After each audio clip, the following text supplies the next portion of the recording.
Salut à tous et ravi de vous retrouver pour une nouvelle édition de la Minute Quintet. On débute la semaine en province avec un quintet délocalisé qui aura lieu du côté de Lyon-Paris en compagnie des galopeurs. Ce sera la 7e course du programme, le prix Fédération des courses du Centre-Est. Une épreuve qui est toujours très attendue dans la région chaque année. Et cette fois-ci, on a droit à un beau plateau. C'est la 7e course du programme, elle aura lieu vers 18h bien entendu. C'est un handicap pour des chevaux âgés de 4 ans et au-dessus, ils seront 16 sur le parcours de 2000 mètres.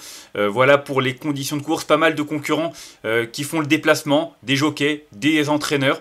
Donc on a privilégié leur candidature avec à commencer par le numéro 4. Il s'agit de Cato Pardo qui réalise une très belle saison. Alors c'est vrai qu'il n'a pas réussi à s'imposer encore cette saison, mais l'occasion lui est donnée dans ce quintet qui a vraiment l'air à sa portée. C'est un cheval qui a remporté son handicap en fin d'année dernière. Derrière, il a prouvé qu'il était encore compétitif à ce niveau-là.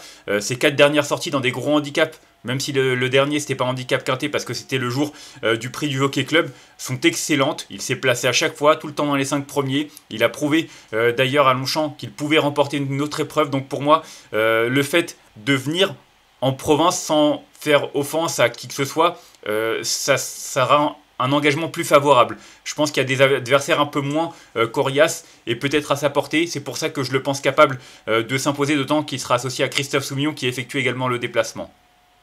Ensuite, j'ai retenu en deuxième position le numéro 7, Thunder Speed. On le connaît bien, Thunder Speed. Il va courir son 28e quintet et c'est vrai qu'il est régulier dans l'ensemble, dans cette catégorie. Faut également se souvenir que l'an passé, il avait terminé 3e de cette épreuve en valeur 37,5. Là, il est en 36,5. Alors, c'est vrai que je m'attendais un petit peu mieux de sa part fin mai à Marseille-Borelli. Il n'a pu faire mieux que 5e. Mais honnêtement, c'est un super finisseur. Il est associé à Hugo Beignet une nouvelle fois. Non, pour moi, il devrait encore faire sa course et lutter pour une place sur podium, même si c'est vrai que je m'attendais à mieux de sa part la dernière fois. Je pense vraiment qu'il en est capable de mieux et je lui fais confiance pour, entre guillemets, remettre les pendules à l'heure et lutter pour la victoire.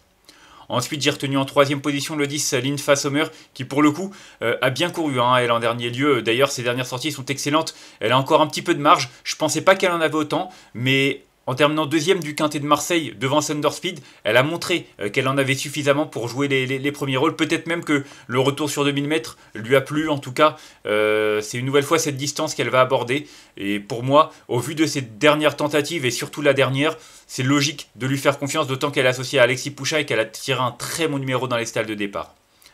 Ensuite, j'ai retenu en 4e position le numéro 9, Jimanzor, un cheval qui est sur la montante. Il n'a couru que 3 fois cette année. C'est un avantage, il va se présenter avec de la fraîcheur.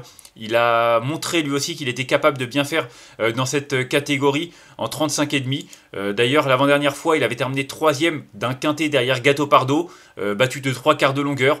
Franchement, il n'y a pas le Pérou entre les deux, donc clairement sur cette tentative, on est obligé de lui voir une première chance. Il peut même monter sur le podium, je l'ai retenu 4e. Il a un très bon numéro dans les stalles de départ, donc attention, je pense vraiment que pour ses débuts sur cette piste, il est capable de frapper un grand coup.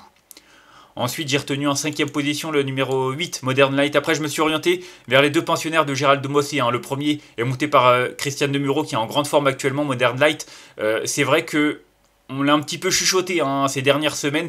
Elle a parfois un petit peu déçu. 7e lors de ses 2 dernières tentatives dans des quintets. Mais à chaque fois, elle laissait quand même des bonnes impressions. Elle n'a pas toujours été très, très chanceuse. Donc pour moi, c'est une concurrente qui a encore de la marge. Elle l'a prouvé en terminant 2e en fin d'année dernière sur l'hippodrome de Deauville en 36,5. En plus, sa dernière tentative lui a valu une remise d'une livre. C'est un avantage en valeur 36. Pour moi, c'est une belle chance théorique et j'en attends vraiment un très bon comportement pour un retour sur une distance avoisinant les 2000 mètres.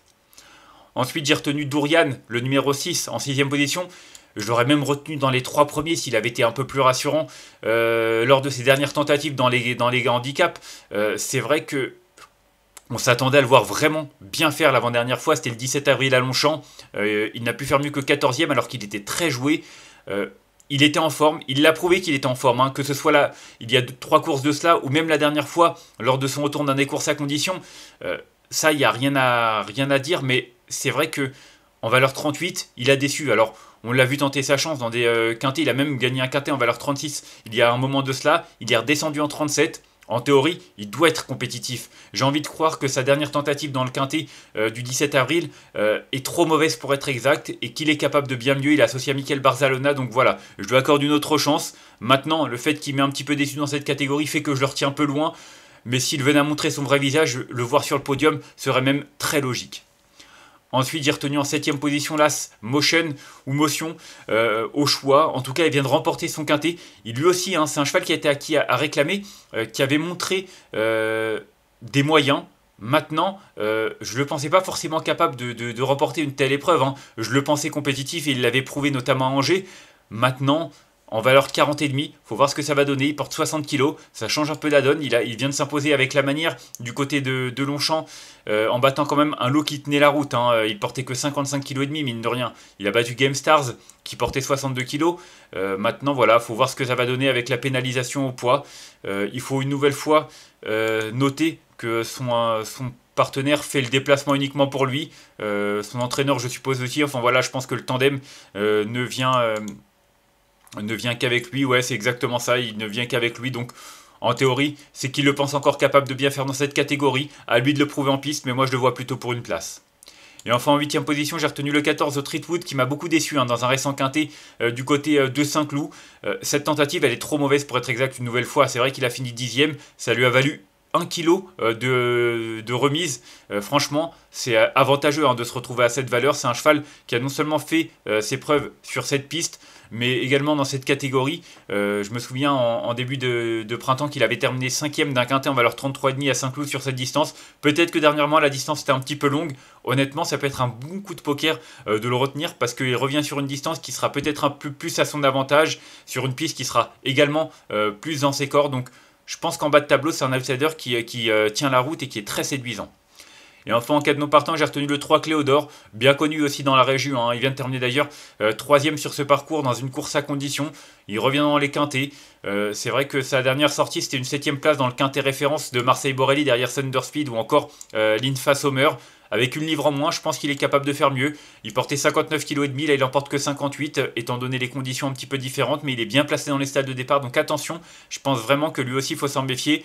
Il y en a d'autres que j'aurais pu citer, mais c'est vrai que ce numéro 3 Cléodore, c'est mon regret principal.